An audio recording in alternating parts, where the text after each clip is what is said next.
नमस्कार। Economy today में आप सभी का स्वागत है। आपके साथ मैं हूं गौरव श्रीवास्तव। इकोनॉमी टुडे में आज की कड़ी में बात होगी वाणिज्य एवं उद्योग मंत्रालय की ओर से जारी ताजा आंकड़ों की, बैंकिंग क्षेत्र के भीतर महत्वपूर्ण मुद्दों और नियामक अधिकारियों व बैंकिंग नेताओं के बीच निरंतर बातचीत सुनिश्चित करने के लिए आरबीआई गवर्नर की बैठक की। और तो और रक्षा सामग्री के निर्माण में आत्मनिर्भर बनते भारत के बदलते स्वरूप की, साथ ही कारोबार जगत की तमाम खबरों पर रहेगी हमारी नजर। लेकिन सबसे पहले नजर डालते हैं आज की टॉप लाइंस पर। खाद्य पदार्थों की कीमतों में नरमी से थोक मूल्य सूचकांक आधारित मुद्रास्फीति जनवरी में घटकर 0.27% पर आ गई। दिसंबर 2023 में WPI मुद्रास्फीति 0.73% थी। घरेलू यात्री वाहनों की थोक बिक्री जनवरी में सालाना आधार पर 14% बढ़कर 3,93,074 इकाई हो गई। ये जनवरी में अभी तक की दर्ज बिक्री का सर्वाधिक आंकड़ा है। उद्योग संगठन सियाम ने ये जानकारी दी। वहीं जनवरी 2023 में थोक बिक्री 3,46,080 इकाई रही थी।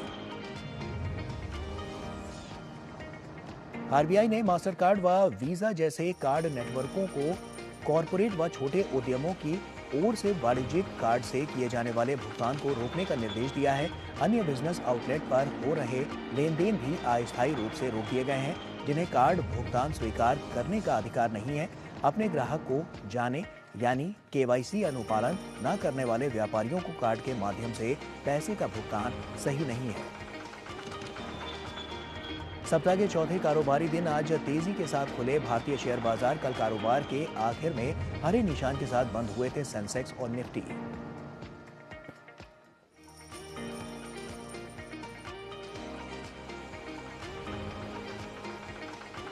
वाणिज्य एवं उद्योग मंत्रालय की ओर से जारी आंकड़ों के अनुसार थोक महंगाई अंतिम बार अक्टूबर में नकारात्मक 0.26% पर थी। उसके बाद से ये सकारात्मक हो गई। खाद्य महंगाई दर कम होकर जनवरी में 6.85% रही है। दिसंबर में 9.38% थी। पहनने वाले कपड़े और तंबाकू उत्पादों की कीमतों में भी जनवरी में गिरावट देखी गई थी। रिजर्व बैंक ने द्विमासिक मौद्रिक नीति में उपभोक्ता मूल्य सूचकांक यानी कि सीपीआई या खुदरा मुद्रास्फीति को 4% पर लाने के उद्देश्य से ब्याज दरों को छठी बार स्थिर रखा था। खुदरा महंगाई अब 5% से ऊपर है और इससे पहले खुदरा महंगाई जनवरी 2024 में घटकर 5.1% पर आ गई थी। ये इसका 3 महीने का निचला स्तर है। दिसंबर में 5.69% रही थी। नवंबर में ये 5.55% और अक्टूबर में 4.87% पर रही थी। आरबीआई गवर्नर शक्तिकांत दास ने प्रमुख सार्वजनिक और निजी बैंकों के प्रबंध निदेशकों और सीईओ के साथ एक महत्वपूर्ण बैठक बुलाई। इसका उद्देश्य बैंकिंग क्षेत्र के भीतर महत्वपूर्ण मुद्दों और नियामक अधिकारियों व बैंकिंग नेताओं के बीच निरंतर बातचीत सुनिश्चित करना था। गवर्नर दास ने ग्राहकों के हितों की सुरक्षा और वित्तीय प्रणाली की स्थिरता बनाए रखने के महत्व पर जोर दिया। इसके साथ ही उन्होंने अच्छे वित्तीय प्रदर्शन के लिए बैंकों की सराहना भी की, लेकिन किसी भी तरह की लापरवाही के प्रति आगाह किया। बैठक के दौरान गवर्नर दास ने बैंकिंग परिदृश्य को प्रभावित करने वाले विभिन्न जोखिम को कम करने के लिए सतर्क और सक्रिय रहने का आग्रह किया। उन्होंने व्यक्तिगत ऋण में तेजी से वृद्धि, ऋण दिशा निर्देशों का पालन, गैर बैंकिंग वित्तीय कंपनियों से संपर्क, तरलता जोखिम प्रबंधन और डिजिटल धोखाधड़ी से निपटने और सुविधाजनक परिचालन सुनिश्चित करने के लिए आईटी और साइबर सुरक्षा उपायों को मजबूत करने की सलाह दी। इसके अलावा गवर्नर दास ने बैंकों को आरबीआई की फिनटेक पहल में सक्रिय रूप से शामिल होने और दक्षता और सुरक्षा बढ़ाने के लिए डिजिटल बैंकिंग समाधान अपनाने के लिए प्रोत्साहित किया।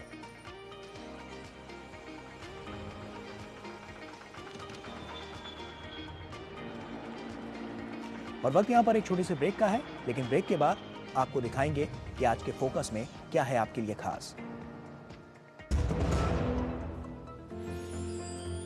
साल, बरस और सदी नहीं, एक युग गुजर जाएगा। उम्र न पूछो वंडर की, जब फर्क नजर आएगा। वंडर सीमेंट, फर्क नजर आएगा। टेक स्टार्टअप सॉलिड था, प्लान था कड़क, करना था समथिंग ग्रेट, पर शुरू से प्रॉब्लम्स ने घेरा यूं कि बिजनेस हुआ अपना लम्बेट। बिजनेस गुरु की जरूरत थी खास, सीधे गए SBI स्टार्टअप ब्रांच पे तो खुल गया success. Startup Advisory and Support, SBI Startup Branch पे।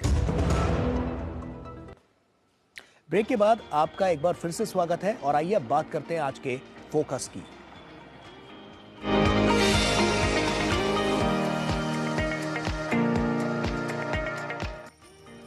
रक्षा सामग्री के निर्माण में भारत आत्मनिर्भर बन रहा है और तो और इस सक्रियता को और ज्यादा बल भी दिया जा रहा है और इसी के साथ ऐसा वातावरण भी निर्मित किया जा रहा है जिससे युद्धक सामग्री का निर्माण करने वाली सरकारी एवं निजी क्षेत्र की कंपनियों में स्पर्धा बढ़े।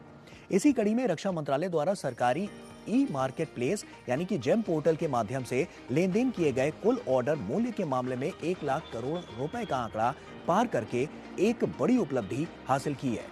आइए नजर डालते हैं रक्षा क्षेत्र की तेजी से बढ़ते कदम पर।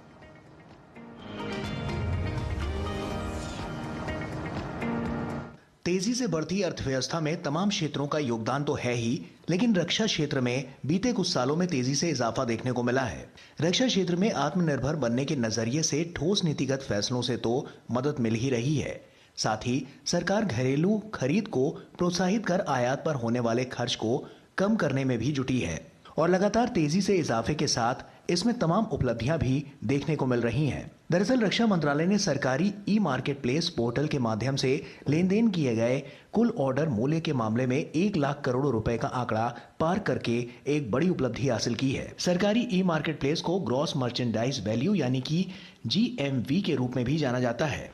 इसमें से लगभग 45,800 करोड़ रुपए के लेन देन चालू वित्त वर्ष में दिए गए हैं। अंडे जैसी सामान्य वस्तुओं की खरीद से लेकर मिसाइल सिस्टम और महत्वपूर्ण रक्षा अधिग्रहण तक जेम ने रक्षा मंत्रालय को 5.47 लाख से अधिक ऑर्डर पूरा करने में मदद की है। सरकारी ई मार्केट प्लेस जेम के जरिए रक्षा मंत्रालय इस चौंका देने वाले आंकड़े को पार करने वाली पहली केंद्रीय सरकारी इकाई है। ये रक्षा क्षेत्र में सार्वजनिक खर्च को अनुकूलित करने के प्रति अपनी दृढ़ प्रतिबद्धता का उदाहरण है। ये उपलब्धि बदलाव को अपनाने और प्रधानमंत्री नरेंद्र मोदी के आत्मनिर्भर भारत के विजन के प्रमुख प्रचारक के रूप में स्थापित होने के रक्षा मंत्रालय के प्रयास और प्रतिबद्धता को रेखांकित करता है। सामाजिक समावेशन को अधिकतम करने के GEM के मूल मूल्य के अनुरूप रक्षा मंत्रालय ने कुल ऑर्डर का 50.7% जिसकी राशि 60,593 करोड़ रुपए है, जो सूक्ष्म और लघु उद्यमों को प्रदान किया है, जिससे भारत की अर्थव्यवस्था आत्मनिर्भरता के करीब पहुंच रही है।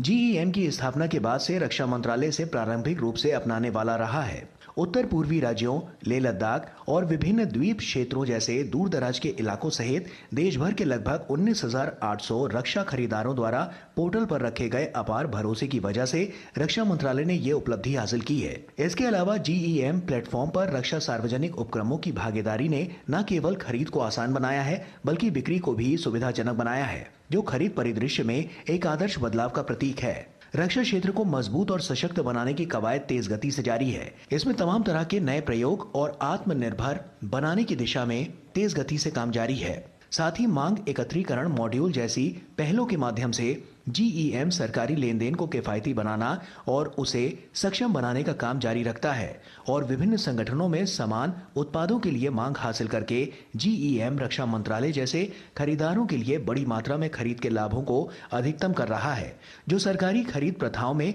परिवर्तनकारी बदलाव लाने के लिए अपनी प्रतिबद्धता प्रदर्शित करता है। Bureau report, DD news.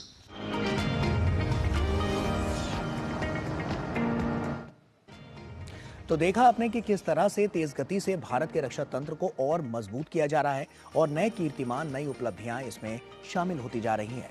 तो आइए अब आपको बताते हैं कि क्या कुछ और चल रहा है डिफेंस सेक्टर में, जिससे दिशा और दशा दोनों बदल रही है।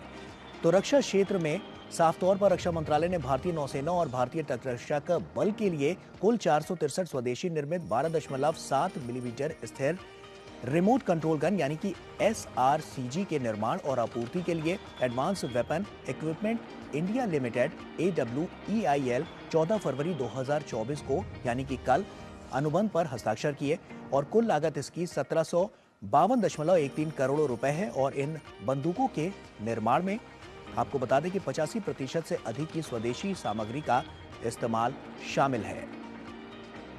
तो साथ ही हम आपको बता रहे हैं कि किस तरह से लगातार बढ़ता हुआ जा रहा है। और आपको बता दें कि इस बार के अंतरिम बजट में भी 2024 से 25 के लिए रक्षा क्षेत्र को 6,21,540 करोड़ से ज्यादा रुपए आवंटित किए गए हैं। पिछले साल के 5.93 लाख करोड़ रुपए के आवंटन से ये अधिक है और ये कुल बजट का 13.04% है। और इसका उद्देश्य आत्मनिर्भरता की ओर इसे और ज्यादा आगे बढ़ावा देना है। रक्षा क्षेत्र में 2024 से 25 के ये आवंटन 2022 से 23 के आवंटन से 18.35% अधिक है। 2023 से 24 की अगर बात करें तो ये आवंटन से 4.72% अधिक है। तो साफ तौर पर आप देख सकते हैं कि किस तरह से लगातार जो ये पैमाना है वो और ज्यादा बढ़ता हुआ नजर आ रहा है। और विकसित भारत की कड़ी में रक्षा तंत्र को और ज्यादा कैसे सशक्त और मजबूत किया जाए, इसके लिए लगातार हम देख रहे हैं कि बजट में भी तमाम बातें निकलकर सामने आई और जो 6 लाख करोड़ से ज्यादा का जो बजट वहां पर आवंटित किया गया उससे काफी मजबूती और सशक्तिकरण साफ तौर पर नजर आ रहा है। तो आइए इसी पर आज हम चर्चा भी करते हैं। हमारे साथ हमारे खास मेहमान भी जुड़ चुके हैं। सबसे पहले उनसे आपका परिचय करवा दें। हमारे साथ प्रोफेसर प्रशांत कुमार घोष हमारे साथ जुड़ रहे हैं, जो कि इकोनॉमिस्ट हैं। बहुत बहुत स्वागत है सर आपका हमारे साथ बातचीत करने के लिए। और आपसे सबसे पहला सवाल मेरा यही है कि जैसा कि हम देख रहे हैं कि भारत के जो बढ़ते कदम है वो लगातार और ज्यादा तेज गति से आत्मनिर्भर होते जा रहे हैं। और साफ तौर पर जब हम डिफेंस सेक्टर की बात करते हैं तो यहाँ पर आपने कितना बड़ा बदलाव आपको यहाँ पर नजर आ रहा है, और साफ तौर पर जो कीर्तिमान नए नए रचे जा रहे हैं वो उपलब्धियां किस ओर इशारा कर रही हैं? देखिए, भारत की जो सेना का आकार है वो विश्व में दूसरे आकार पर है। जी। ये बहुत बड़ी बात है कि हम दूसरी सबसे बड़ी सैन्य शक्ति हैं। अमेरिका, रूस जैसे देश भी हमसे नीचे हैं, केवल चीन संख्या में हमसे आगे है। और भारत की सेना में विगत वर्षों में बहुत बड़े बदलाव हुए हैं। और जो हमारा पूरे वैश्विक पटल पर भारत का स्थान है वो मैं हमेशा कहता हूँ कि ये दो तरह के बी का संतुलन है, बी एंड बी बैलेंस जिसको मैं कहता हूँ, that is balance between bread and bomb. Bread means economic growth and bomb means national defence. विगत वर्षों में हमने दुनिया के तीव्रतम गति से प्रगति करने वाले देश, आर्थिक समृद्धि करने वाले देश के रूप में अपने आप को स्थापित किया है। और हमने अपने आप को डिफेंस सेक्टर में भी बहुत मजबूती से स्थापित किया है। और जैसे आपने कुछ बताया कि इधर हम लोगों ने बहुत सारी नई चीज़ें सैन्य उपकरणों के क्षेत्र में हासिल की हैं। और मैं इसको ये देखता हूँ कि चाहे वो नौसेना हो, थल सेना हो, वायुसेना हो, इन तीनों ही क्षेत्रों में हमारे नए अस्त्र शस्त्र, नए उपकरण और नए अन्य सैन्य सामग्रियों का हम लोगों ने तेजी से निर्माण किया है। जिसमें अभी हाल में इसी माह 3 फरवरी को ही हम लोगों ने INS संधायक नामक भारत का पहला विशाल सर्वेक्षण जहाज नौसेना को सौंपा है। जी।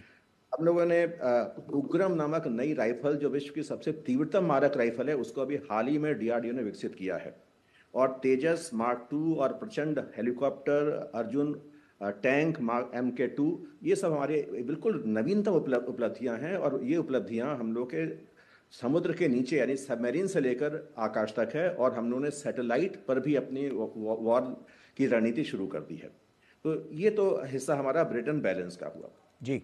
प्रश्न ये है कि जहाँ तक रक्षा, इस बात का ध्यान देना चाहिए हमें, केवल हम जब रक्षा पर सरकार के व्यय की बात करते हैं तो हम लोग आर्थिक समृद्धि को भी साथ साथ लेकर चलते हैं।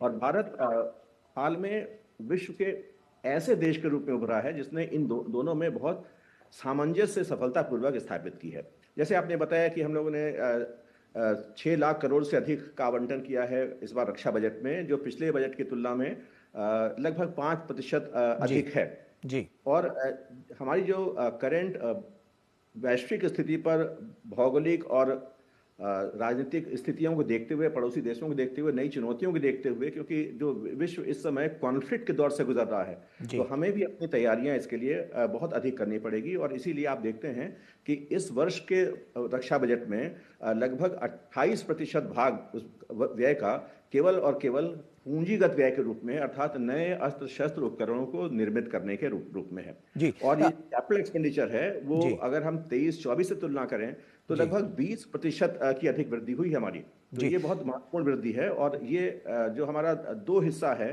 कि एक तो आत्मनिर्भर भारत डिफेंस में होना चाहिए, डिफेंस में होना चाहिए, और उसकी तैयारियां अवश्य होनी चाहिए। हम लोग एक वाक्य हमेशा कहते हैं कि more you sweat in peace, yes you bleed in war. आप शांति के समय जितनी भी तैयारी अधिक करेंगे, जी। रक्त उतना ही कम बहेगा आपका युद्ध में। और हम लोग निश्चित हमेशा तौर इस पर, और तैयारी यही को- हम कह सकते हैं क्योंकि साफ तौर पर इसमें देखने को भी मिल रहा है कि एक बड़ा बदलाव यहां से नजर आ रहा है। ऐसे में एमएसएमई की जब हम बात कर रहे हैं, स्टार्टअप्स की हम बात करते हैं, हमने देखा है कि डिफेंस सेक्टर में स्टार्टअप्स का अब बहुत बड़ा योगदान नजर आ रहा है। साफ तौर पर टेक्नोलॉजी का, आर्टिफिशियल इंटेलिजेंस का बहुत बड़ा योगदान यहां पर नजर आ रहा है। इससे जो तस्वीर है वो लगातार निरंतर बदलती हुई नजर आ रही है। कितना बड़ा बदलाव आप देख रहे हैं लगातार डिफेंस सेक्टर में? देखिए, डिफेंस सेक्टर में पहले हम लोग कुछ गिनी चुने ही उत्पादक थे, हमारे यहाँ केवल गिने चुने उत्पादक थे, वो भी बेसिकली गवर्नमेंट ओन्ड उत्पादक थे। जो हमने एक नया कार्यक्रम शुरू किया, वहाँ पर यंग जनरेशन के माइंडसेट को, उनके इनोवेशंस को और उसको डीआरडीओ के साथ शामिल करके इस बजट में भी हमने एलोकेट किया है कि हम लोग जो पूरे देश में, केवल ये नहीं कि सरकारी संस्थाएं हैं या सरकारी इंस्टीट्यूशंस हैं और उसके लेबोरेटरीज हैं, उसके अलावा हम लोगों ने एमएसएमई को और स्मॉल एंड मीडियम इंटरप्राइजेस को, ये इसको बहुत तेजी से उसमें शामिल किया है। और इस बार टेक्नोलॉजिकल डेवलपमेंट फंड में भी हम लोगों ने स्टार्टअप्स को, एमएसएमईज को और एकेडमिक अट्रैक्शन को आकर्षित करने के लिए भी फंड एलोकेट किया है, ताकि ये हमारी बिल्कुल न्यूनतम तकनीक बन सके और जो विश्व में पहली बार हम शामिल कर सके। हमारी निर्भरता अन्य देशों पर हमारी कम हो रही है और साथ ही साथ हम लोगों ने इन इकाइयों को आगे शामिल किया कि उनकी संख्या बहुत बड़ी है।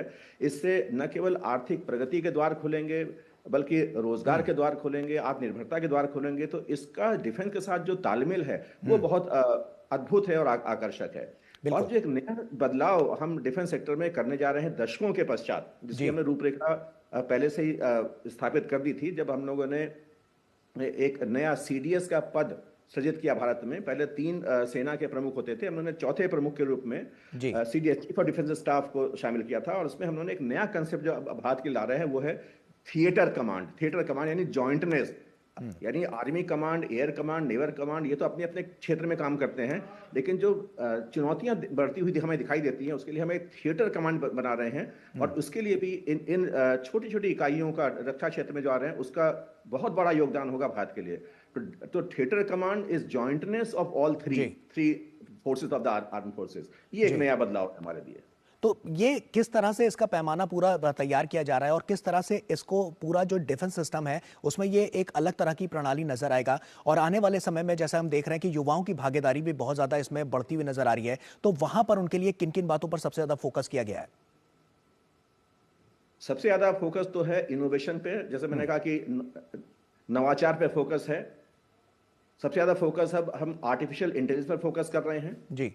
और सबसे ज्यादा फोकस हम जो अलग अलग स्थानों पर हमारी क्षमताएं हैं उनका दोहन करने के लिए। आप देख सकते हैं कि हम लोग डिफेंस कॉरिडोर उन प्रदेशों में बना रहे हैं जहां पर डिफेंस सेक्टर का ग्रोथ बिल्कुल नहीं था। इंडस्ट्रियल ग्रोथ डिफेंस सेक्टर का बहुत नहीं था। उसमें हम लोग उत्तर प्रदेश की बात भी कर सकते हैं, जहां एक बहुत बड़ा डिफेंस कॉरिडोर हम बना रहे हैं, जहां पर उत्पादन और त्वरित गति से दुश्मन का सामना करने की शक्ति, जो मैंने कहा कि थिएटर कमांड यानी जॉइंटनेस जो है भारतीय सेना की, वो बदलाव है।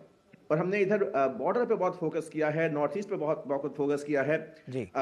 न्यूमा एयरफील्ड लद्दाख में जो समुद्र तल से 13,700 फीट की ऊंचाई पर हमने पहली बार वो एयरफील्ड स्थापित किया है। और साथ ही साथ हमने टनल बनाए हैं अरुणाचल प्रदेश में, जो कि 4 किलोमीटर से लंबा टनल है अरुणाचल प्रदेश में, और हिमाचल प्रदेश में टनल्स हैं। ये टनल जो है हमारे डिफेंस सेक्टर को और मजबूत करने के लिए, और उसमें निश्चित रूप से छोटे पैमाने के उद्योगों की भूमिका बहुत बड़ी है, जिनकी संख्या बड़ी है किंतु उनका आकार छोटा है। बिल्कुल साफ तौर पर ये नजर आ रहा है, क्योंकि हम देख रहे हैं कि जो विस्तारीकरण है वो बहुत तेज गति से जारी है और कहीं ना कहीं यही है जो लगातार हम कह सकते हैं कि देश को आगे बढ़ाने के लिए मजबूती के साथ और ज्यादा अग्रसर होकर काम करता हुआ नजर आ रहा है। बहुत बहुत शुक्रिया हमसे बातचीत करने के लिए और तमाम जानकारियां हमसे साझा करने के लिए। जी, आप कुछ कहना चाह रहे हैं? जी जी। पॉलिटिकल सिचुएशन में डिफेंस सेक्टर जी और एमएसएमई के ग्रोथ का उद्देश्य, उसका हम कहेंगे इसके 2 ऑब्जेक्टिव हैं। एक है आत्मनिर्भरता, दूसरा है निर्यात भी। निर्यात से आए आत्मनिर्भर डिफेंस में, ये बहुत बहुत बड़ा है, जिससे अन्य तमाम देश हमारे डिफेंस का लोहा मान रहे हैं आज। जी बिल्कुल, निश्चित तौर पर। और ये कहीं ना कहीं जो भारत की अर्थव्यवस्था उसको भी गति प्रदान कर ही रहा है, साथ ही साथ भारत को और ज्यादा मजबूत और ज्यादा सशक्त बनाने का भी काम कर रहा है। बहुत बहुत शुक्रिया हमसे जुड़ने के लिए और तमाम बातचीत हमसे करने के लिए। और आइए अब नजर डालते हैं कारोबार जगत से जुड़ी कुछ और अहम खबरों पर फटाफट अंदाज में। भारत में थोक मूल्य सूचकांक यानी WPI पर आधारित महंगाई दर कम होकर पिछले साल की समान अवधि की तुलना में 3 महीने के निचले स्तर 0.27% पर पहुंच गई है। वाणिज्य एवं उद्योग मंत्रालय द्वारा जारी आंकड़ों से पता चलता है कि खाद्य वस्तुओं व विनिर्मित उत्पादों के दाम में आई कमी के कारण ऐसा हुआ है। इसके पहले दिसंबर 2023 में थोक महंगाई दर 0.73% थी। नकली धन प्रबंधकों द्वारा ठगे जा रहे लोगों को आगाह करते हुए बाजार नियामक सेबी ने निवेशकों को ऐसी अवैध इकाइयों से आगाह किया है जो पंजीकृत होने का दावा करती है और अधिक रिटर्न का वादा करती है। सेबी ने जांच परख करने, पंजीकरण सत्यापित करने और अधिक रिटर्न का वादा करने वाले निवेशों से सावधान रहने और पैसा देने से पहले ऐसी इकाइयों के खिलाफ प्रवर्तन कार्रवाई की जांच का आग्रह किया है। केंद्र सरकार ने बाइक टैक्सी कारोबार को कानूनी जमा पहनाने के लिए बाइक टैक्सियों की परिभाषा स्पष्ट की है। इसके तहत देश में मोटरसाइकिलों को कानूनी तौर पर अनुबंध गाड़ी के तौर पर संचालित करने की अनुमति दी जाएगी। नेशनल स्टॉक एक्सचेंज यानी NSE और बॉम्बे स्टॉक एक्सचेंज यानी BSE ने 2 मार्च को स्पेशल ट्रेडिंग सेशन आयोजित करने का ऐलान किया है। NSE और BSE ने सर्कुलर जारी करते हुए बताया कि 2 मार्च को आयोजित होने वाले इस सेशन के दौरान इक्विटी और इक्विटी डेरिवेटिव्स सेगमेंट में ट्रेडिंग की जाएगी। इस दिन डिजास्टर रिकवरी साइट पर इंट्राडे स्विच ओवर किया जाएगा। यह DR साइट साइबर अटैक जैसी परिस्थितियों में डेटा को बचाने का काम करेगी, साथ ही ट्रेडिंग भी और ज्यादा सुरक्षित हो जाएगी। घरेलू यात्रा वाहनों की थोक बिक्री जनवरी में सालाना आधार पर 14% बढ़कर 3,93,074 इकाई हो गई। यह जनवरी में अभी तक दर्ज बिक्री का सर्वाधिक आंकड़ा है। उद्योग संगठन सियाम ने यह जानकारी दी। वहीं जनवरी 2023 में थोक बिक्री 3,46,080 इकाई रही थी। पेटीएम बैंक के मामले में विदेशी मुद्रा प्रबंधन कानून यानी फीमा के उल्लंघन का भी आरोप है और प्रवर्तन निदेशालय ने इसकी प्रारंभिक जांच शुरू कर दी है। इससे पहले भारतीय रिजर्व बैंक पेटीएम बैंक द्वारा कई प्रकार के उल्लंघन किए जाने की चिंता जता चुका है। वित्त वर्ष 2024 की दिसंबर तिमाही में भारत का सर्विस ट्रेड सरप्लस पिछले साल की समान अवधि की तुलना में 16% बढ़कर 44.9 अरब डॉलर के रिकॉर्ड स्तर पर पहुंच गया है। इससे वैश्विक उथल पुथल के बीच व्यापार में मजबूती के संकेत मिलते हैं। भारतीय रिजर्व बैंक के आंकड़ों के मुताबिक सर्विस एक्सपोर्ट दिसंबर तिमाही में 5.2% बढ़कर 87.7 अरब डॉलर पर पहुंच गया है, जबकि इस दौरान सर्विस इंपोर्ट 4.3% घटकर 42.8 अरब डॉलर हो गया है। कोयला मंत्रालय ने वित्तीय वर्ष 2023-24 के अपने लक्ष्य को पार करते हुए सरकारी ई-मार्केट प्लस खरीद में एक उल्लेखनीय उपलब्धि हासिल की है। 14 फरवरी 2024 तक जिम के माध्यम से खरीदारी प्रभावशाली ढंग से बढ़कर 63,890 करोड़ रुपए हो गया, जो वार्षिक लक्ष्य का 300% है। इसके साथ ही कोल इंडिया लिमिटेड ने सभी केंद्रीय सार्वजनिक क्षेत्र उद्यमों के बीच जिम पोर्टल पर शीर्ष स्थान बनाए रखा है। तो ये तो रही कारोबार जगत की तमाम अहम और बड़ी खबरें, और इसी के साथ हमारी पूरी टीम को दीजिए इजाजत। आप बने रहिए DD न्यूज के साथ। नमस्कार।